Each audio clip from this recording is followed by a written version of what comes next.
News India देख रहे हैं आप और मैं हूं आपके साथ अंशिका पाठक। बात करेंगे उत्तराखंड की, जहां उत्तराखंड में सैनिकों के साथ दशहरा मनाएंगे रक्षा मंत्री राजनाथ सिंह।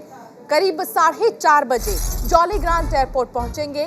बीजेपी के नेता राजनाथ सिंह का आज भव्य स्वागत भी होगा।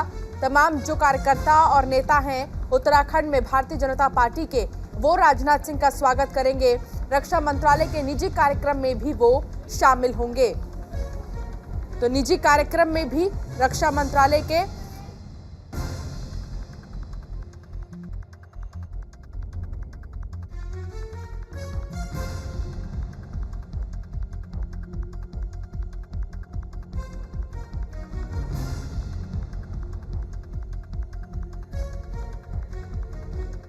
बता दें कि राजनाथ सिंह 4:30 बजे जॉली ग्रांट एयरपोर्ट पहुंचेंगे और आज इस खास मौके पर राजनाथ सिंह यहां पर कई कार्यक्रमों में शिरकत करेंगे। सेना का एक कार्यक्रम होना है, इसमें भी शामिल होंगे राजनाथ सिंह। तो निजी कार्यक्रम में शामिल होंगे राजनाथ सिंह। भव्य स्वागत के लिए पूरी तैयारियां कर ली गई हैं बीजेपी नेताओं की तरफ से, कार्यकर्ताओं की तरफ से। और आज बीजेपी के नेता राजनाथ सिंह, रक्षा मंत्री राजनाथ सिंह पहुंचेंगे उत्तराखंड में दशहरा मनाएंगे रक्षा मंत्री राजनाथ सिंह, जिसको लेकर तैयारियां चाक चौबंद हैं। सुरक्षा के पुख्ता इंतजाम भी कर दिए गए हैं।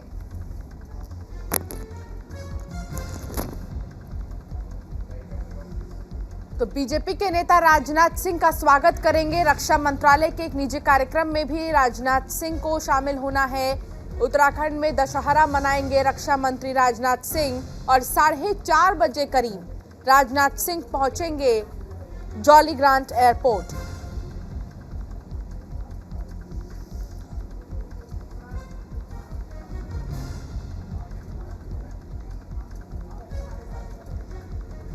तो जानकारी ये भी मिल रही है कि सैनिकों से मुलाकात करेंगे, बातचीत करेंगे और सेना के एक निजी कार्यक्रम में भी राजनाथ सिंह शामिल होंगे। कई मायने में ये मुलाकात जो है खास है, क्योंकि सुरक्षा के मुद्दे को लेकर बातचीत करेंगे सैनिकों से। रक्षा मंत्री राजनाथ सिंह सेना को और कैसे ताकतवर बनाना है और क्या कुछ किया जा सकता है, इन तमाम चीज़ों को लेकर रक्षा मंत्री जो है इस निजी कार्यक्रम में बातचीत करते नजर आएंगे। और साथ ही हौसला बढ़ाने का काम भी आज करेंगे रक्षा मंत्री राजनाथ सिंह। जब वो उत्तराखंड जाएंगे, जब वो सैनिकों के साथ मौजूद रहेंगे,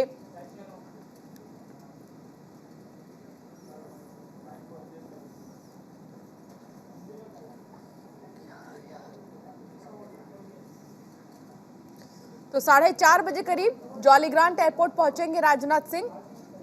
कार्यक्रम के मुताबिक राजनाथ सिंह का स्वागत करने के लिए तमाम जो बीजेपी के नेता हैं वो भी मौजूद रहेंगे।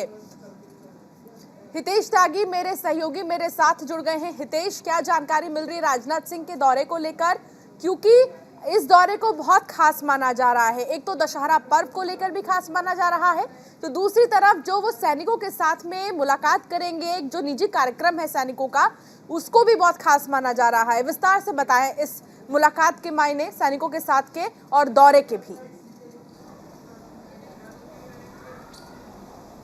जी बिल्कुल, देखिए आज रक्षा मंत्री राजनाथ सिंह का दौरा उत्तराखंड का है और 4:30 बजे राजनाथ सिंह आज जॉली ग्रांट एयरपोर्ट पर पहुंचेंगे, जहां पर जो बीजेपी के वरिष्ठ नेता हैं वो वहां पर उनका स्वागत करेंगे। उसके बाद में जो राजनाथ सिंह के जो कार्यक्रम हैं वो सभी रिजर्व हैं, प्रस्तावित हैं, क्योंकि जिस तरीके से जो सैनिकों के साथ उनका जो निजी कार्यक्रम है उसी कार्यक्रमों में राजनाथ सिंह हिस्सा लेंगे, क्योंकि सार्वजनिक कार्यक्रम राजनाथ सिंह का आज नहीं रहेगा। कल जिस तरीके से दशहरा का जो पर्व है, कल सुबह 8 बजे राजनाथ सिंह शस्त्र की पूजा करेंगे, अर्चना करेंगे। उसके बाद में दिल्ली के लिए राजनाथ सिंह यहाँ से रवाना होंगे। और एक अहम बात यह है, क्योंकि जिस तरीके से आर्मी कैंट में एक प्राइवेट बैठक जो राजनाथ सिंह की रहने वाली है, उसकी अभी सार्वजनिक घोषणा नहीं हुई है, अभी उसका कोई जो प्रस्तावित कार्यक्रम है।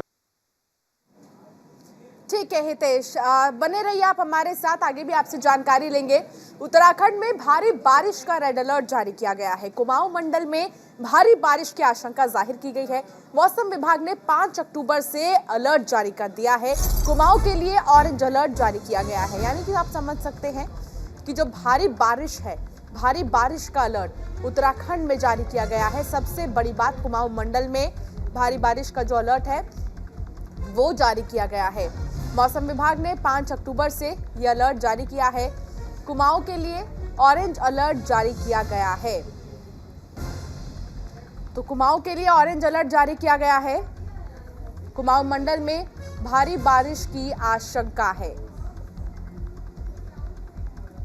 हितेश मेरे सहयोगी लगातार मेरे साथ जुड़े हुए हैं। हितेश, देखिए भारी बारिश का अलर्ट जारी किया गया है और सबसे बड़ी बात, कुमाऊं मंडल में ऑरेंज अलर्ट जारी किया है। कौन कौन से ऐसे जिले हैं जहां पर सबसे ज्यादा बारिश की आशंका जाहिर की जा रही है मौसम विभाग की तरफ से?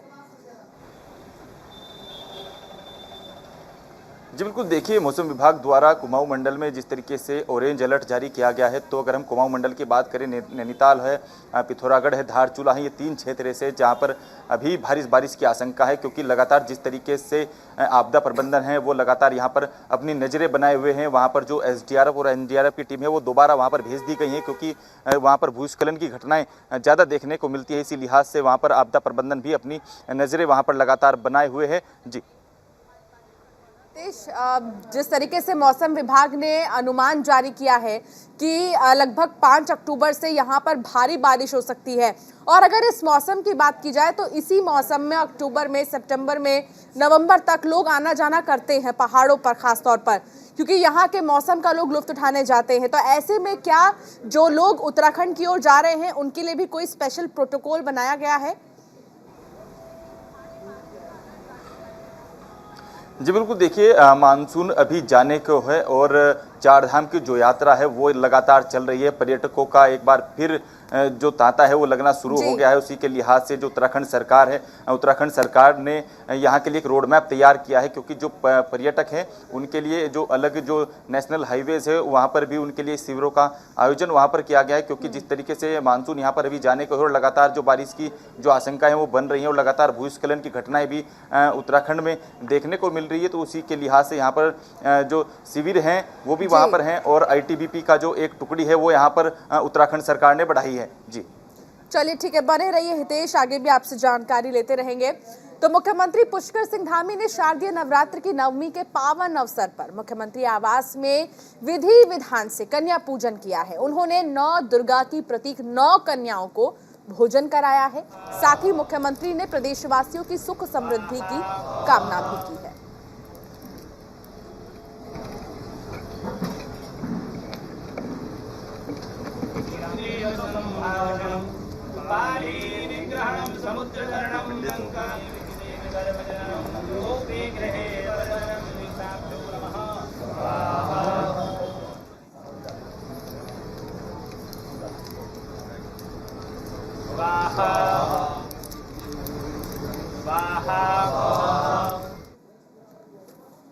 तो आगे बढ़ेंगे और बात करेंगे हरिद्वार की, जहां हरिद्वार में त्रिस्तरीय पंचायत चुनाव के बाद कांग्रेस को एक और बड़ा झटका लगा है। भगवानपुर विधानसभा क्षेत्र से कांग्रेस विधायक ममता राकेश के बेटे और बेटी ने बीजेपी का दामन थाम लिया है।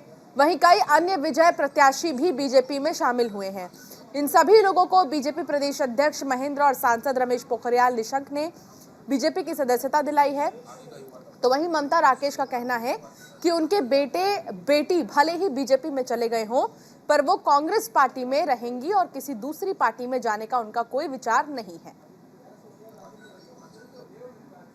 अपना निर्णय है, अब बड़े हो गए हैं, ये अभिषेक और आयुषी का अपना फैसला है। हमने भी उन्हें स्वतंत्र छोड़ा है। उनका जो फैसला होगा वो सहज अपने फैसले पर काम करे। जिस विचारधारा से भी जुड़े हैं, ईमानदारी से और मेहनत से उस पार्टी के लिए काम करें, उनके लिए प्रयास करके ईमानदारी से उनके लिए काम करके पार्टी को आगे बढ़ाने की बात करें। तमाम तरह के हैं, बहुत से राजनीतिज्ञ हैं, नेता, वरिष्ठ नेतागण हैं जो अलग अलग विचारधारा से संबंधित रहते हैं। हम भी, बच्चों का अपना फैसला है, वो अपने फैसले के साथ जा रहे, खुश रहें। मैं कांग्रेस की थी, कांग्रेस की हूँ, कांग्रेस की रहूँगी। मुझे जो कुछ दिया है कांग्रेस ने हमें लगता है कि आगे का युवा तबका जो भी है सबको भारतीय जनता पार्टी के साथ जुड़ना चाहिए और आगे भविष्य भारतीय जनता पार्टी के साथ भारतीय जनता पार्टी के साथ जुड़कर अपने साथ रखकर देश को पार्टी को मजबूत करने का अभी कोई बात नहीं है। सिर्फ हम पार्टी में आए हैं, पार्टी की सेवा करेंगे, निस्वार्थ सेवा करेंगे और जिस भी कार्य की पार्टी देगी उस कार्य को करने का काम प्रयास करेंगे। संजय पुंडीर मेरे सहयोगी मेरे साथ जुड़ गए हैं। संजय, देखिए वैसे तो उत्तराखंड बहुत बड़ा राज्य नहीं है, लेकिन उत्तराखंड की राजनीति बड़े राज्यों से भी बहुत ज्यादा कंफ्यूजन में लोगों को डाल देती है। ऐसे में ममता राकेश के बेटा और बेटी दोनों ने बीजेपी का दामन थाम लिया है, लेकिन ममता ने यह कहा है कि मेरा कोई विचार नहीं है पार्टी बदलने का। क्या समझा जाए? देखिए अंशिका, लगातार ही हरिद्वार में पंचायत चुनाव हुए हैं, उसके बाद कांग्रेस ही नहीं अन्य दलों के भी कई जो नेता है वो भाजपा का उन्होंने दामन थामा है। और ताजा मामला हरिद्वार की भगवानपुर विधानसभा का है, जहां पर विधायक ममता राकेश का बेटा और बेटी दोनों ही भाजपा के कार्यों से प्रभावित हुए हैं, उनकी नीतियों से प्रभावित हुए हैं, जिस कारण उन्होंने भाजपा का दामन थामा है। हालांकि इस पर जब मीडिया ने ममता राकेश से सवाल किया है तो उन्होंने साफ तौर पर कहा है कि मैं कांग्रेस की सच्ची सिपाही हूँ, कांग्रेस में ही हूँ और कांग्रेस में ही रहूंगी। तो कहा जा सकता है अंशिका, उत्तराखंड की राजनीति समझ से परे है। जिस तरह से लगातार ही अब भाजपा को ब्लॉक प्रमुख और जिला पंचायत अध्यक्ष की तलाश है, ऐसे में लगातार जो नेता है वो लगातार यही चाहते हैं कि भाजपा का जो जिला पंचायत अध्यक्ष का पद है वो उनको मिले, ब्लॉक प्रमुख का जो पद है वो उनको मिले। यही वजह है कि लगातार जो अन्य दल के नेता हैं, कार्यकर्ता हैं, वो लगातार भाजपा का दामन थाम रहे हैं। हालांकि इसको लेकर अब भारतीय जनता पार्टी ने एक समिति गठन करती है, उसको लेकर लगातार ही जो ब्लॉक प्रमुख है और जो जिला पंचायत अध्यक्ष कौन होगा, इन्हीं सब बातों को लेकर मंथन किया जा रहा है अंशिका। लेकिन देखिए जिस तरीके से मोह भंग हो रहा है कुछ लोगों का कांग्रेस पार्टी से, ऐसे में कांग्रेस के बड़े नेताओं का क्या कुछ कहना है इस पर?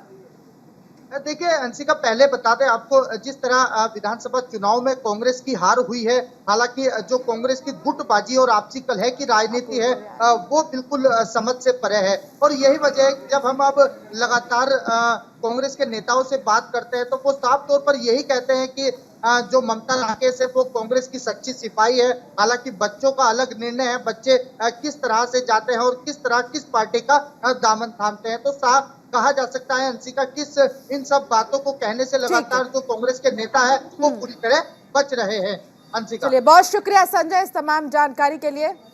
तो आम आदमी पार्टी के नेता दिनेश मोहनिया ने हरिद्वार पहुंचकर प्रेस कॉन्फ्रेंस की। इस दौरान दिनेश मोहनिया ने अंकिता भंडारी हत्याकांड को लेकर सरकार को घेरा, तो वहीं सरकार पर अंकिता हत्याकांड मामले की जांच में लापरवाही का आरोप भी लगाया है। उन्होंने कहा कि जिस वीआईपी के आने से पहले अंकिता भंडारी पर अनैतिक काम के लिए दबाव बनाया जा रहा था, उस वीआईपी का नाम उजागर करना चाहिए। तो वहीं आप नेता ने सरकार की नीतियों और कार्यशैली पर भी सवाल उठाए हैं। देश में अभी जो सबसे ज्वलंत मुद्दा है वो है अंकिता हत्याकांड का, और हमारा ये मानना है कि जिस तरीके से राजनीतिक संरक्षण में ये हत्याकांड हुआ है और सरकार की तरफ से जांच को लेकर जो हीला हवाली दी जा रही है उसको एक्सपोज करने की आवश्यकता है। अभी जो इसमें एक वीआईपी का नाम आ रहा है कि जिसका ये प्रस्ताव था कि अंकिता को मनाया जाए, लेकिन जिस तरीके से अंकिता ने उस प्रस्ताव को ठुकराया और वीरता के साथ ये मना किया और उसका परिणाम है कि उसकी हत्या कर दी गई। तो सबसे बड़ा जो कारण है उस वीआईपी का नाम कम से कम जनता के बीच में उजागर होना चाहिए कि कौन सा ऐसा वीआईपी था जिसको कि सरकार संरक्षण दे रही है और जिसको बचाने के लिए जो सबसे पुख्ता सबूत थे उस रिजॉर्ट के अंदर, उस रिजॉर्ट को रातों रात उसको गिरा दिया गया। इसमें जो सबसे बड़ी भूमिका है वो आप देखेंगे, जो वहाँ की लोकल एमएलए हैं रेणु बिस जी, वो खड़े होकर उस रिजॉर्ट को तोड़वा रही थी, जबकि वहाँ के जो प्रशासन है, जो डीएम है, वो ये मना कर रहे हैं कि हमारा कोई आदेश नहीं था इस रिजॉर्ट को तोड़ने का, जबकि मुख्यमंत्री जी कहते हैं कि हमने वो रिजॉर्ट तोड़ा। तो ये कॉन्ट्रडिक्शन है जो दिखाता है कि सरकार को इस जांच से कोई में छुपाना है और इस जांच में उजागर नहीं होने देना कि वो कौन व्यक्ति है जो उस रात वहाँ आने वाला था। हरिद्वार में त्रिस्तरीय पंचायती चुनाव संपन्न हो गए हैं, लेकिन आरोप प्रत्यारोप का दौर अभी भी लगातार जारी है। पूर्व मुख्यमंत्री हरीश रावत की ओर से लगाए गए आरोपों को लेकर बीजेपी ने पलटवार किया है। बीजेपी प्रदेश अध्यक्ष महेंद्र भट्ट ने कहा कि यदि कुछ गलत हुआ तो कोर्ट के दरवाजे खुले हैं। कांग्रेस की हार की बौखलाहट साफ दिखाई दे रही है। ये भी बता दें कि पूर्व मुख्यमंत्री हरीश रावत ने सोशल मीडिया पर एक पोस्ट शेयर की थी जिसमें उन्होंने लिखा था कि गैर बीजेपी राजनीतिक दलों के प्रत्याशियों को हराने के लिए बीजेपी ने 6 बार काउंटिंग करवाई है और कांग्रेस प्रत्याशियों को जबरन हराया है। अब कांग्रेस के अंदर का घटनाक्रम, उनके प्रभारी पर उनके नेताओं का विश्वास ना हो तो इस पर मैं कोई प्रतिक्रिया नहीं दे सकता हूँ, मेरी कोई प्रतिक्रिया। लेकिन इतना जरूर है, हम सर साथ जो लोग जुड़ रहे हैं वो जनता के प्रेशर से जुड़ रहे हैं। जनता विकास चाहती है और जनता को लगता है कि मोदी जी के नेतृत्व में, पुष्कर सिंह धामी जी के नेतृत्व में जो विकास हो रहा है वो विकास गाँव तक दिखाई दे। इसलिए बड़ी संख्या में जो निर्दलीय लोग, जो जीते हुए सदस्य हमारे साथ जुड़े हैं और दलों से भी निकल जो लोग छूट के आ रहे हैं, दल के अंदर का आंतरिक द्वंद्व हो सकता है, मैं इस बात को स्वीकार करता हूँ, उनका अंदर आंतरिक द्वंद्व है, इसलिए लोग छटक रहे हैं, तो उनको संभाले रखना उनका काम है, हमारा काम नहीं है। इसलिए उनके बीच की क्या चर्चा प्रीतम सिंह ने किसी भाव से कही है और अच्छा है, उन्होंने अपना नेतृत्व प्रश्न खड़ा किया है। देहरादून में त्रिस्तरीय पंचायत चुनाव में बीजेपी ने 14 सीटों पर जीत दर्ज की है, तो वहीं राज्य गठन के बाद जिला पंचायत चुनाव में पहली बार बीजेपी ने बेहतर प्रदर्शन किया है। बहुजन समाज पार्टी और कांग्रेस को करारा झटका लगा है। बसपा 6, कांग्रेस 5 सीटों पर सिमट गई। कांग्रेस ने बीजेपी पर सत्ता के दुरुपयोग का आरोप लगाते हुए हरिद्वार चुनाव नतीजों की न्यायिक जांच की मांग की है। ऐसे में बीजेपी प्रदेश अध्यक्ष महेंद्र भट्ट ने आरोपों का जवाब देते हुए कहा कि कांग्रेस को अब हर बात पर न्यायिक जांच की मांग की आदत हो गई है, जिसका कोई आधार नहीं है, और कहा कि कांग्रेस का कोई भी जीता हुआ प्रतिनिधि बीजेपी में शामिल नहीं हुआ, बल्कि बीजेपी अन्य दलों और निर्दलीय जीते प्रत्याशियों को लोभ देकर अपने खेमे में शामिल कर रही है। आजकल हर जगह न्यायिक जांच चाह रहे हैं ना, और फिर कह रहे हैं हमारे खरीद फरोख्त कर दी। तो कांग्रेस के जितने जिन्होंने टिकट जिनको दिया है वो बिकने वाले लोग थे क्या? अपने कार्यक्रम प्रश्न खड़ा कर कांग्रेस ने तो एक नई विषय छेड़ दिया। आखिरकार कांग्रेस से लोगों को टिकट देती क्यों है बिकने वाले हों?